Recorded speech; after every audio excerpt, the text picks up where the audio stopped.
इस तरह के वाक्य इंग्लिश सीखने वाले, जैसे एक एक करके आओ, एक एक करके खाओ, एक एक करके मुझे बताओ, एक एक करके प्रश्नों को हल करो। So welcome back to my channel guys. और आज के इस वीडियो में हम सीखने वाले इस तरह के वाक्य जो कॉमन क्या है, कॉमन है यहाँ पर एक एक करके, और इतनी आसानी से सीखेंगे कि इस तरह के वाक्य को हमारे लिए रोज के बोलचाल में बोलना आसान हो जाएगा इंग्लिश में। तो यहाँ वाक्य किस टाइप के है, तो यहाँ कहता है कि एक एक करके आओ, एक एक करके खाओ, एक एक करके मुझे बताओ, और एक एक करके प्रश्नों को हल करो। यानी किसी काम को करना है तो एक एक करके करो, एक साथ मत करो, एक एक करके करो।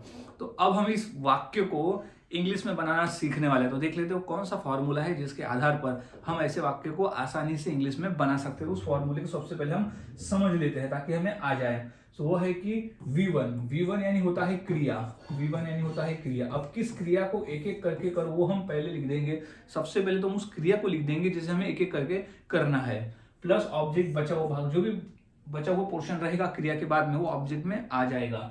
अब प्लस वन बाय वन का ही तो मतलब होता है कि एक एक करके, एक एक करके, वन बाय वन, एक एक करके, वन बाय वन, एक एक करके, वन बाय वन, एक एक करके, वन बाय वन, एक एक करके। तो कंप्लीट फॉर्मूला है V1 plus object plus one by one.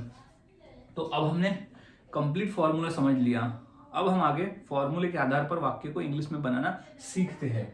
तो हमारा पहला वाक्य कि एक एक करके आओ, एक साथ मत आओ, एक एक करके आओ। हम यहाँ सिंपल सेंटेंस ले रहे हैं ताकि हमें आसानी से समझ में आ जाए, और फिर हम धीरे धीरे कठिन वाक्य देखेंगे। तो सबसे पहले हम इजी वाक्य देख लेते हैं। जैसे हम इजी वाक्य एक एक करके आओ, तो क्या हो जाएगा, आओ की इंग्लिश हो जाएगी कम।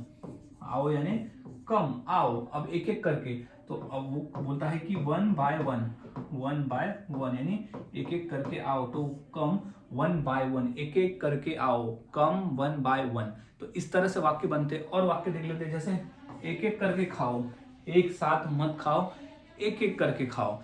तो इसकी इंग्लिश हो जाएगी, खाओ की इंग्लिश हो जाती है ईट।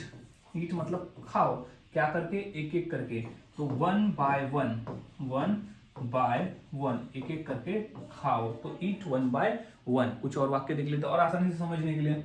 जैसे एक एक करके मुझे बताओ, एक साथ मत बताओ, एक एक करके मुझे बताओ। तो क्या हो जाएगा, टेल मी। बताना कोई नहीं कर सकते हैं, टेल मी यानी मुझे बताओ। तो टेल यहाँ पर हो गया हमारा V1 और मी हो गया हमारा ऑब्जेक्ट। अब टेल मी क्या करके, वन बाय वन, एक एक करके। तो वन बाय वन यानी एक एक करके मुझे बताओ, तो tell me one by one. अब एक एक करके प्रश्नों को हल करो, एक एक करके प्रश्नों को हल करो। तो हल करना को इंग्लिश में कहते हैं सॉल्व। तो सॉल्व द क्वेश्चंस यानी प्रश्नों को हल करो, सॉल्व द क्वेश्चंस, क्या, वन बाय वन, एक एक करके प्रश्नों को हल करो। यानी प्रश्नों को हल करने का काम वन बाय वन करो, एक एक करके करो, एक साथ मत करो, वन बाय वन यानी एक एक करके। और प्रश्न देख लेते हैं, जैसे एक एक करके अंदर आओ, एक एक करके अंदर आओ। तो इसकी इंग्लिश हो जाएगी कम इन, अंदर आना यानी कम इन, एक एक करके अंदर आओ यानी कम इन, अंदर आओ, एक साथ मत आओ, एक एक करके आओ। तो कम इन वन बाय वन, एक एक करके, तो वन बाय वन यानी एक एक करके अंदर आओ, कम इन वन बाय वन। अब एक एक करके यहाँ बैठो, तो यहाँ बैठने को इंग्लिश में कहते हैं सिट। बैठना को कहते हैं सिट हियर यानी यहाँ बैठो, तो सिट हियर कैसे, one by one, one by one यानी एक एक करके यहाँ बैठो, तो sit here one by one.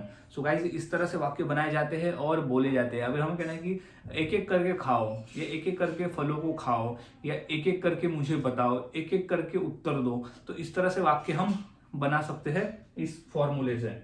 तो अब इसी फॉर्मूले के आधार पर मैं दो वाक्य देता हूँ। ये दो वाक्य की इंग्लिश क्या होगी मुझे कमेंट सेक्शन में जरूर बताइए। जैसे एक एक करके बाहर जाओ और एक एक करके लड्डू खाओ, एक साथ लड्डू मत खाओ, एक एक करके खाओ। तो ये दो वाक्य की इंग्लिश क्या होगी मुझे कमेंट सेक्शन में जरूर बताएं। और वाक्यों की प्रैक्टिस करते रहे, जितना अधिक आप प्रैक्टिस करोगे उतना आपके लिए आसान हो जाएगा ऐसे वाक्य को इंग्लिश में बनाना और फिर उसे रोजाना की बोलचाल में बोलना। तो अब इसी तरह से आपको 100 क्वेश्चंस की यानी 100 वाक्यों की प्रैक्टिस करनी है, क्योंकि जितना अधिक आप प्रैक्टिस करोगे उतना आसान हो जाएगा। सो मिलता हूं ऐसे ही और नए फॉर्मूले के साथ अगली वीडियो में। तब तक के लिए चैनल के साथ बने रहे, वीडियोस को देखते रहे और इसी तरह से रोजाना प्रैक्टिस करते रहे।